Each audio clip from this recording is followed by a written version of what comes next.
2020 is finally over, and frankly, a lot of investors would rather never speak of it again. The outlook for 2021 is much brighter. Investors broadly think it's going to be a good environment for global stocks. The worst is behind us after all. But last year taught us that pessimism pays. So, what can go wrong? The first thing is that it's not generally a great idea when investors broadly agree with each other, and right now they do. The vaccine is going to be difficult to roll out globally. The virus itself is still biting into the global population, and the damage on companies and economies around the world is going to take time to shift. If any of these things deteriorates more than the market currently anticipates, then you're going to see a lot of investors heading for the exit from risky bets all at once.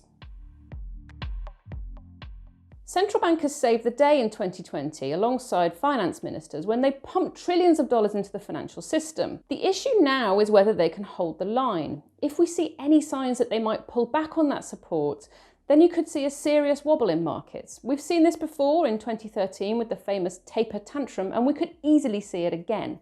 Rate hikes are basically a non-starter, but if you just start to hear a little bit of uncertainty, watch out. Then there's inflation. Now, this has been the market's bogeyman for years. People have been saying it's going to make a comeback ever since the crisis of 2008, and they've been wrong every time. But maybe this time is different, and if it is, you could see a real hit to the government bond market and potentially also to equities too. It's a tail risk, but it's worth watching.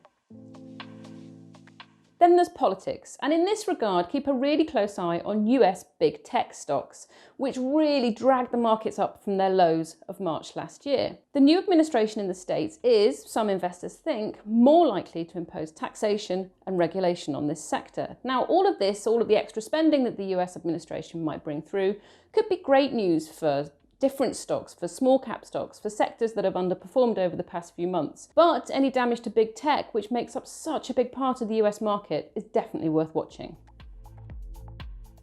Then there's the dollar. It's been sliding for months, but some investors are starting to wonder if it could accelerate and really jack up other currencies around the world. At a certain point, authorities in other countries will really start to bristle at this, and they might start to push back. So watch out and good luck.